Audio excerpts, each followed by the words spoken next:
नमस्कार, मैं रवीश कुमार। अशोका यूनिवर्सिटी में एक घटना घट रही है जिसकी चर्चा बहुत ज़रूरी है। यह चर्चा मैं अपने लिए नहीं, आप नौजवानों के लिए, आप दर्शकों के बच्चों के बेहतर भविष्य के लिए कर रहा हूं। मैंने हमेशा चाहा है कि आपके बच्चे, आप नौजवान डॉक्टर बने, दंगाई नहीं। एक ऐसे देश में बड़े हों जहां आपको बिट्टू बजरंगी ना बनना पड़े। अशोका यूनिवर्सिटी के रिसर्च पेपर से जो जुड़ा विवाद है और बिट्टू बजरंगी में कोई सीधा रिश्ता नहीं है, लेकिन आप एक दर्शक हैं, आपका हजार चीजों से रिश्ता होना चाहिए। एक अच्छी बनती हुई यूनिवर्सिटी अगर सियासी डर से कांपने लगे तो उसकी चिंता करनी चाहिए। अशोका यूनिवर्सिटी को भी समझना होगा कि बिट्टू बजरंगी जैसों के भय की चिंता में आप कभी यूनिवर्सिटी नहीं बन पाएंगे। बिट्टू बजरंगी एक व्यक्ति का नाम नहीं है, यह सिंड्रोम है। कई लेवल के बिट्टू बजरंगी होते हैं। टॉप लेवल में भी बिट्टू बजरंगी हैं जिनके खौफ से कोई यूनिवर्सिटी कांप जाती है या खत्म हो जाती है। इन बिट्टुओं का एक ही काम है, आपको डराना, देखना कि उसके खिलाफ कोई बोल तो नहीं रहा है, लिख तो नहीं रहा है। जितना ज्यादा डरेंगे, भारत की एक उभरती हुई अच्छी खासी यूनिवर्सिटी बिट्टू बजरंगी से घिरती चली जाएगी। अशोका यूनिवर्सिटी के प्रशासन को, गवर्निंग बॉडी को अपने प्रोफेसर के साथ खड़ा होना चाहिए, वरना यह यूनिवर्सिटी G20 और मोदी जी महान है टाइप के रिसर्च टॉपिक के लिए जानी जाएगी। इससे किसी को खुश नहीं होना चाहिए। यह नुकसान समाज का है, देश का है। सव्यसाची दास ने अपने रिसर्च पेपर में दिखाया है कि कैसे कुछ सीटों पर बीजेपी की जीत में कई तरह के मैनिपुलेशन का रोल रहा है। बड़ी संख्या में मुस्लिम मतदाताओं और दलित मतदाताओं को वोटर लिस्ट से बाहर कर दिया गया है और चुनाव आयोग के पर्यवेक्षकों ने भी इससे नजर फेर ली। इस रिसर्च पेपर के कारण उन्हें इस्तीफा देना पड़ गया। सव्यसाची दास के समर्थन में अशोका यूनिवर्सिटी के कई प्रोफेसर आगे आए हैं, छात्र भी आगे आ गए हैं। इन छात्रों और प्रोफेसरों ने भय और उदासी में दरकती भारत की तमाम यूनिवर्सिटियों के लिए उम्मीद की रोशनी पैदा कर दी है। अशोका यूनिवर्सिटी के मालिकों, मैनेजरों और वाइस चांसलर को समझना चाहिए कि उनकी यूनिवर्सिटी को इस वक्त यही प्रोफेसर और छात्र बचा रहे हैं, वे नहीं। अर्थशास्त्र विभाग के बाद इंग्लिश एंड क्रिएटिव राइटिंग विभाग, पॉलिटिकल साइंस से लेकर सोशियोलॉजी विभाग के प्रोफेसर भी सव्यसाची दास के समर्थन में आगे आए हैं। छात्रों के समूहों ने उनके लिए आवाज उठाई है। एक यूनिवर्सिटी जो खत्म की जा रही है, उसी के भीतर ये शानदार प्रोफेसर बोलने का हौसला भी दिखा रहे हैं, अपनी यूनिवर्सिटी को बचा रहे हैं। अगर अब भी अशोका यूनिवर्सिटी के मैनेजरों और वाइस चांसलर से लेकर प्रशासन ने अपने प्रोफेसरों और छात्रों का साथ नहीं दिया तो वे अपने हाथों से एक अच्छी खासी यूनिवर्सिटी को तबाह कर देंगे और उसे बिट्टू बजरंगी ट्रेनिंग सेंटर बना देंगे। काश ऐसी आवाज सरकारी यूनिवर्सिटी में बुलंद होती, प्रोफेसर बचाने के लिए आगे आते, मगर कोई बात नहीं, हवा कहीं से भी आए, हिमालय से बर्फीली होकर आए या अरब सागर से मानसूनी होकर, हवा आती रहनी चाहिए। इस शानदार घटना पर वीडियो आप पूरा देखिएगा। अपने बच्चों के भविष्य के लिए एक सवाल कीजिए, अगर यूनिवर्सिटी में रिसर्च करने की आज़ादी नहीं होगी, अलग अलग राय रखने का माहौल नहीं होगा तो कहाँ होगा? कायदे से अशोका यूनिवर्सिटी को सव्यसाची दास को फिर से नौकरी पर रखना चाहिए। यह देश की मांग होनी चाहिए। अपने इस डर से लड़ना चाहिए। यही मांग वहां के प्रोफेसर और छात्र भी उठा रहे हैं और यही आप भी उठाइए। हम आज इस पर बात करेंगे, लेकिन सबसे पहले हिंदू सुख की राजनीति के एक महत्वपूर्ण छात्र और होने वाले वाइस चांसलर बिट्टू बजरंगी की बात कर लेते हैं। बिट्टू बजरंगी, यह नाम कैसे पड़ा होगा? क्योंकि उसका नाम तो राजकुमार है। बिट्टू ही आज के युवाओं का रोल मॉडल है और भविष्य है। हाउसिंग सोसाइटी के अंकिलों और रिटायर्ड अंकिलों की चली तो हर राजकुमार को वे बिट्टू बजरंगी बना देंगे और अपने राजकुमार को हीरो बनाने ग्लासगो और एडिनबरा भेज देंगे, भेज भी रहे हैं। विश्व हिंदू परिषद ने कहा है कि इसका बजरंग दल से कभी नाता नहीं रहा है। उसने जो कथित रूप से वीडियो जारी किया है, उसमें जो बातें हैं, उसे विश्व हिंदू परिषद सही नहीं मानती है। 15 दिन तक विश्व हिंदू परिषद ने बिट्टू को लेकर कोई खंडन नहीं किया। वह बजरंग दल का बजरंगी है या नहीं। जैसे ही बिट्टू गिरफ्तार हुआ, बिट्टू से किनारा कर लिया गया। पुलिस का कहना है कि बिट्टू और उसके 15-20 समर्थक तलवार और त्रिशूल लेकर मंदिर पहुंच गए। पुलिस ने रोका, हथियारों को छीन लिया तो पुलिस के खिलाफ नारेबाजी की और पुलिस से तलवारें और त्रिशूल छीनकर रवाना हो गए। इसका मतलब है कि उस यात्रा में हथियार लेकर लोग गए, पुलिस हथियार छीन रही थी और यात्रा में शामिल लोग पुलिस से हथियार छीन रहे थे।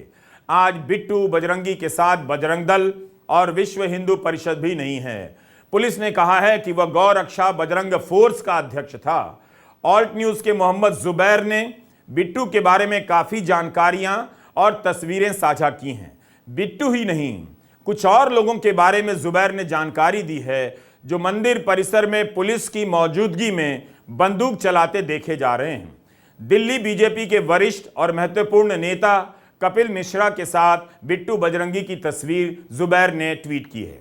क्या कपिल मिश्रा भी विश्व हिंदू परिषद की तरह बिट्टू बजरंगी से किनारा कर लेंगे या कपिल मिश्रा वीएचपी की निंदा करेंगे?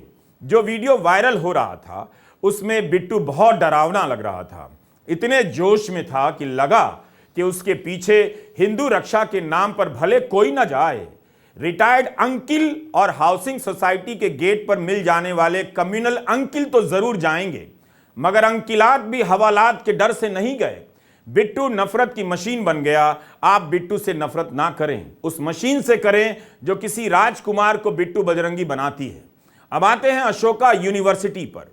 यहां के अर्थशास्त्र के विभाग में पढ़ाने वाले प्रोफेसर सब्यसाची दास येल से पीएचडी प्राप्त हैं, येल यूनिवर्सिटी से। आपको भारत में येल जैसी यूनिवर्सिटी बनाने के ख्वाब जरूर दिखाए जाते हैं, लेकिन येल से मिली अकादमिक आजादी और प्रशिक्षण को भारत में चुप कराने के लिए किस तरह की मेहनत की गई है, आप देखिए।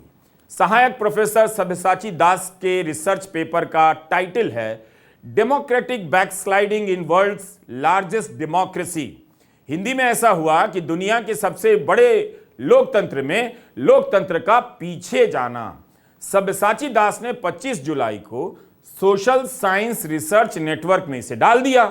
ऐसा किया ही जाता है, जब कोई अच्छा रिसर्चर अपना पेपर लिखता है तो वह रिसर्चरों के बीच डाल देता है ताकि पहले ही लोगों के फीडबैक मिल जाएं, उसकी कमियां सामने आ जाएं।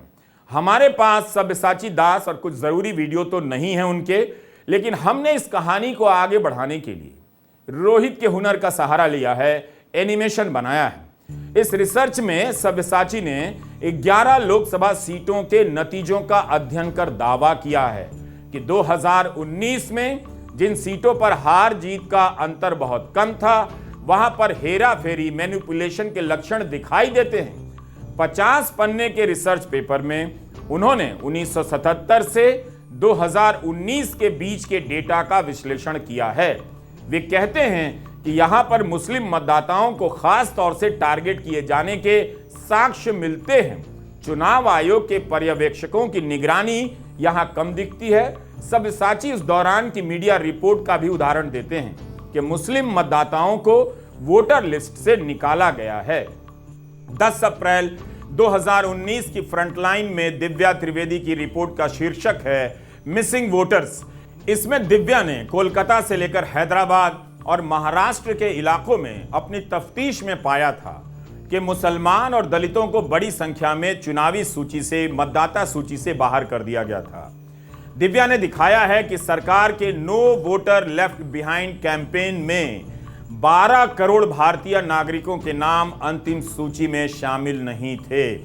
इसमें से 3 करोड़ मुसलमान थे और 4 करोड़ दलित। इसके अलावा बड़ी संख्या में औरतों के नाम भी सूची से गायब थे। इसी तरह सब्यसाची दास ने 30 अप्रैल 2019 की आशीष मल्होत्रा की अल जजीरा की रिपोर्ट का हवाला दिया है, जिसमें इस मामले की तफ्तीश की गई थी।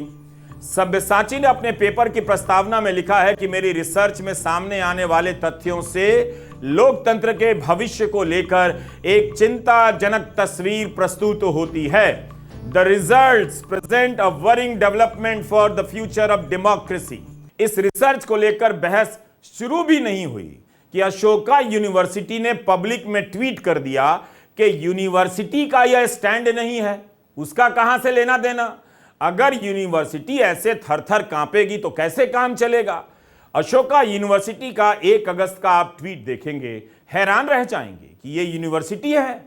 1 अगस्त के ट्वीट में लिखा जाता है कि अशोका यूनिवर्सिटी सहायक प्रोफेसर सब्यसाची दास के रिसर्च पेपर को लेकर जो बहस चल रही है, कयास लगाए जा रहे हैं, उससे अंग्रेजी में डिसमेड है, हिंदी में निराश और बेचैन है। इसके बाद यूनिवर्सिटी अपनी तारीफ करने लग जाती है कि वह कितनी ब्ला ब्ला ब्ला महान है। इसे छोड़ते हुए आगे बढ़ते हैं। इस ट्वीट में लिखा गया है कि अशोका यूनिवर्सिटी ऐसे रिसर्च को बहुत मान्यता देती है जिसकी उस विषय के जाने माने लोग गहन समीक्षा करें और वह प्रतिष्ठित जर्नल में छपे।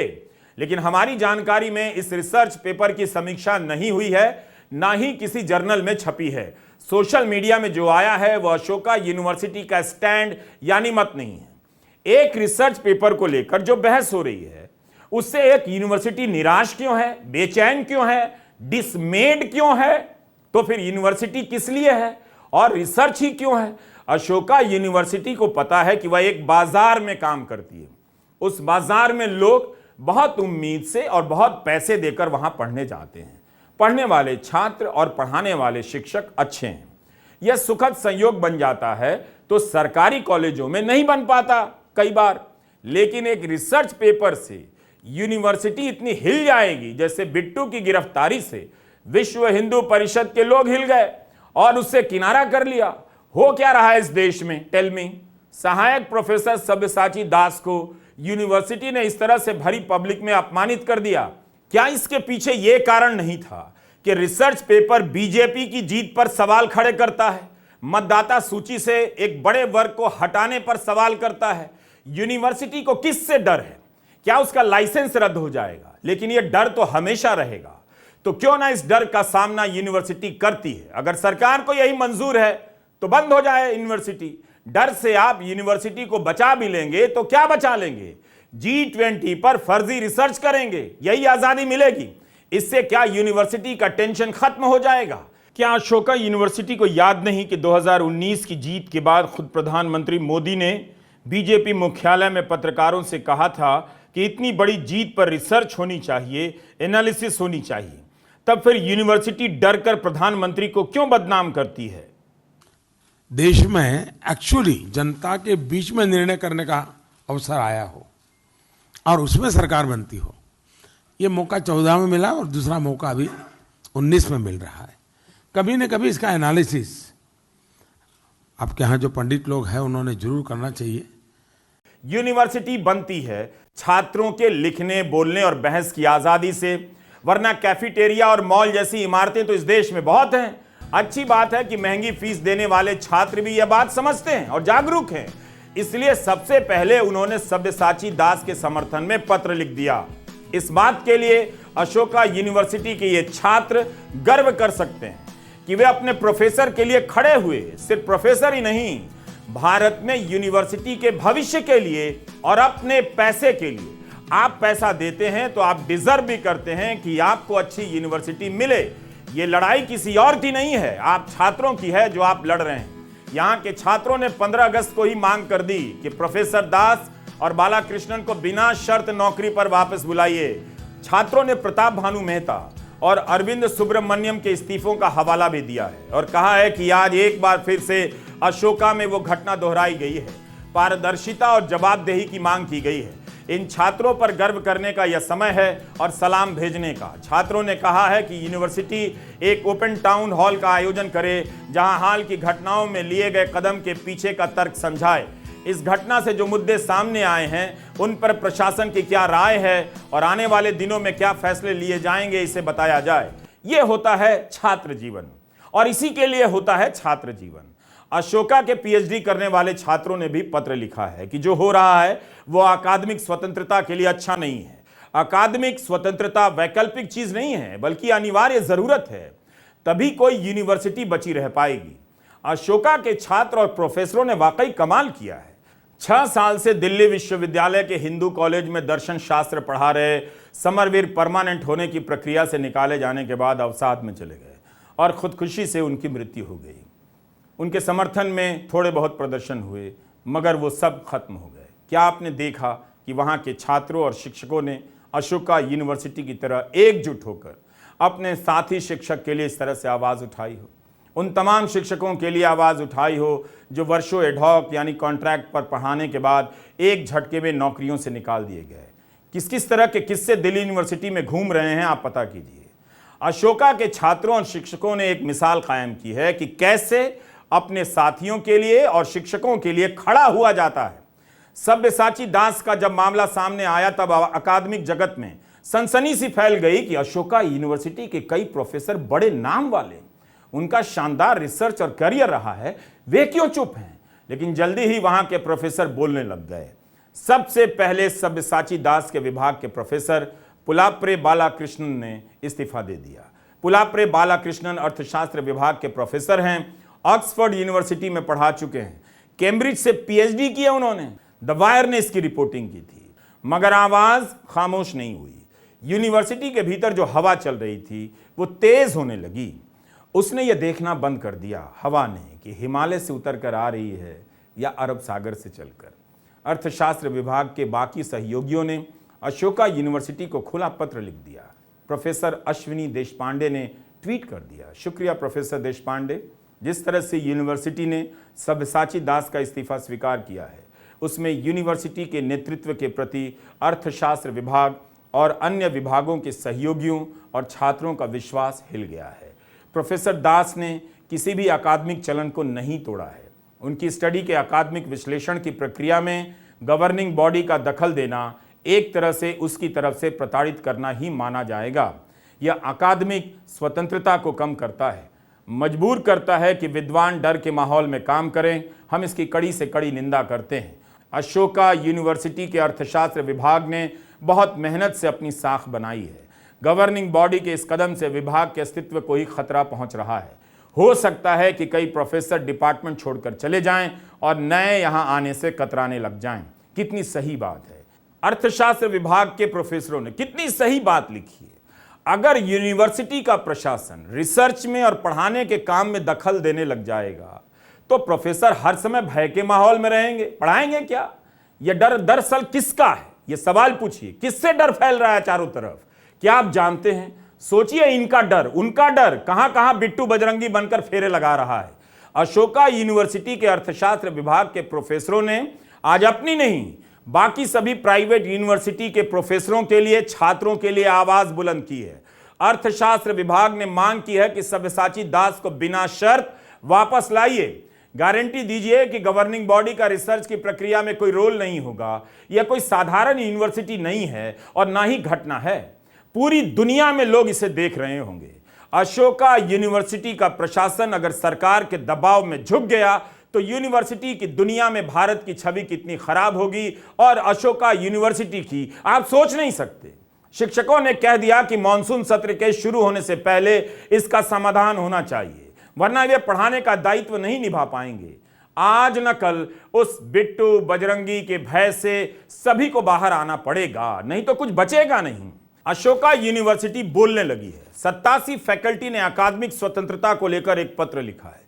अमित चौधरी और रीता कोठारी जैसे प्रोफेसर जिनकी अपनी विधा में साख है, गहरा काम है, इन लोगों ने लिखा है। Amit Chaudhary creative writing department के प्रमुख हैं, रीता कोठारी इंग्लिश की हेड हैं। ऐसे प्रोफेसर हो जाएं तो कोई यूनिवर्सिटी जिंदा हो जाती है। भारत की यूनिवर्सिटियों में उन्मुक्त विचारों का प्रवाह संकट में है क्योंकि आलोचनाएं बर्दाश्त नहीं की जा रही हैं, यह लिखा है उन्होंने। और फिर आगे लिखती है, आलोचना क्या है? यह एक मान्य असहमति है। इसमें वे जरूरी सवाल शामिल होते हैं जो किसी भी मुक्त और स्वस्थ समाज के लिए जरूरी होते हैं। आलोचना को स्पष्टता और पुरजोर तरीके से मानहानि या नफरत भड़काने वाली बातों से अलग करना जरूरी है। उन तमाम किस्म की अभिव्यक्तियों से अलग करने की जरूरत है जो किसी अदालत या संविधान के विरुद्ध हो। आलोचना को चुप कराना पढ़ने लिखने की बुनियाद में जहर बो देना है। ऐसा करना चिंतकों के रूप में हमारे छात्रों के भविष्य को नुकसान पहुंचाना है। यह साधारण पत्र नहीं है, बल्कि इस पत्र को हर यूनिवर्सिटी में पढ़ा जाना चाहिए। चुपके से नहीं, सामने बोलकर छात्रों और शिक्षकों को पढ़ना चाहिए। जो बातें इसमें लिखी गई हैं वो केवल अशोका यूनिवर्सिटी के लिए नहीं है, सभी यूनिवर्सिटी के लिए हैं। फैकल्टी ने मांग की है कि वादा किया गया था कि कमेटी फॉर एकेडमिक फ्रीडम बनाई जाएगी, इसका तुरंत गठन किया जाए। अशोका यूनिवर्सिटी पर लगातार हमले हो रहे हैं। गवर्निंग बॉडी को बताना चाहिए कि उन्हें किस लेवल के बिट्टू बजरंगी से डर लगता है। कौन है यह बिट्टू बजरंगी जो अंग्रेजी में लिखे रिसर्च पेपर को पढ़ रहा है? अशोका यूनिवर्सिटी की गवर्निंग बॉडी को तुरंत ही टॉप लेवल के इस बिट्टू बजरंगी का नाम देश के सामने रख देना चाहिए, ताकि पता चले देश को कि एक अच्छी खासी यूनिवर्सिटी को बर्बाद करने वाला यह बिट्टू बजरंगी कौन है, कैसा दिखता है, कितना लंबा लंबा बोलता है।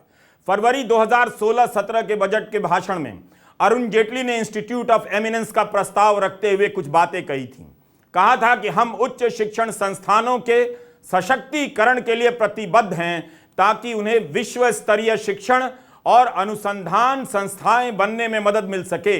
10 सरकारी और 10 निजी संस्थाओं को एक समर्थकारी विनियामक संरचना, रेगुलेटरी आर्किटेक्चर मुहैया कराई जाएगी, ताकि वे विश्व स्तरीय शिक्षण और अनुसंधान संस्थाओं के रूप में उभर सकें। इससे आम भारतीयों को उच्च स्तरीय शिक्षा कम खर्चे पर उपलब्ध हो सकेगी। एक विस्तृत स्कीम बनाई जाएगी। अगर ऐसा रिसर्च निकल आए जिससे बीजेपी की जीत पर सवाल उठे और प्रोफेसर को इस्तीफा देना पड़ जाए, तब तो जो है वही खत्म हो जाएगा।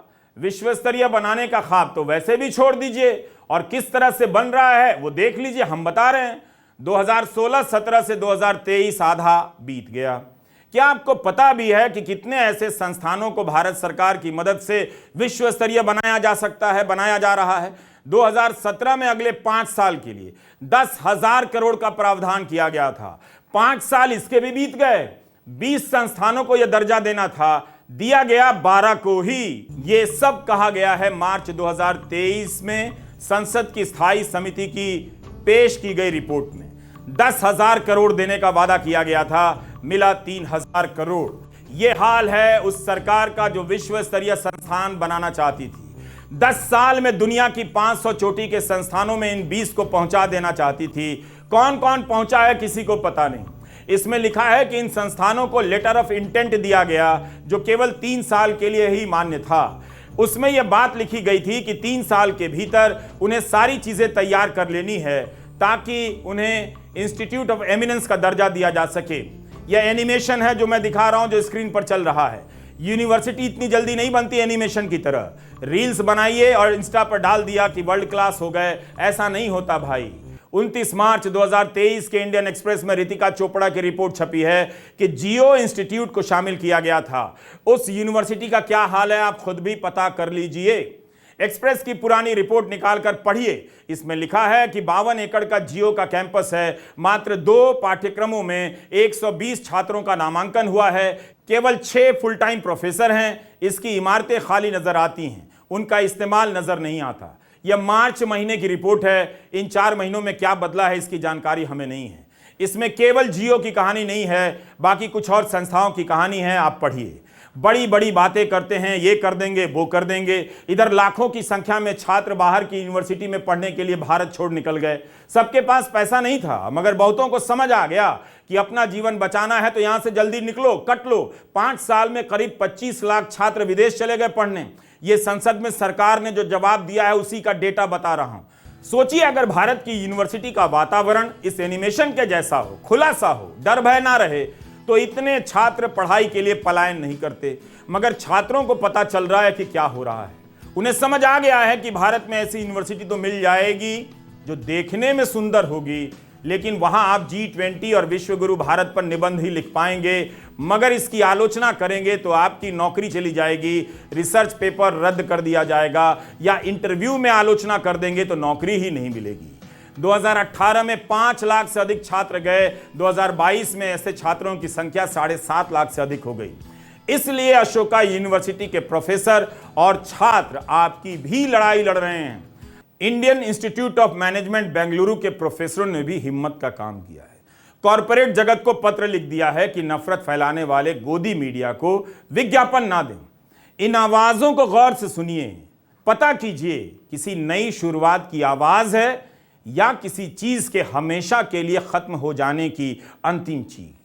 भारत में अच्छी यूनिवर्सिटी तभी बनेगी जब वो मोदी और बीजेपी के भय से आजाद रहेगी, बजरंग दल और विश्व हिंदू परिषद के खौफ से मुक्त होगी, उनके रिसर्च पेपर को यूनिवर्सिटी डिफेंड करेगी, रिसर्चर के साथ खड़ी होगी। नहीं तो मेरा एक आइडिया है बहुत शानदार। भारत की सभी यूनिवर्सिटी बंद कर दी जाए, वहां पर बीजेपी और बजरंग दल का दफ्तर खोल दिया जाए। अगर पढ़ाई लिखाई देश के लिए जरूरी नहीं है और यही जरूरी है तो यह काम सबसे पहले कर लेना चाहिए, ताकि अंकिलों के घर के राजकुमार बिट्टू बजरंगी बनकर यात्राओं में शामिल होने निकल जाएं। नमस्कार, मैं रवीश कुमार।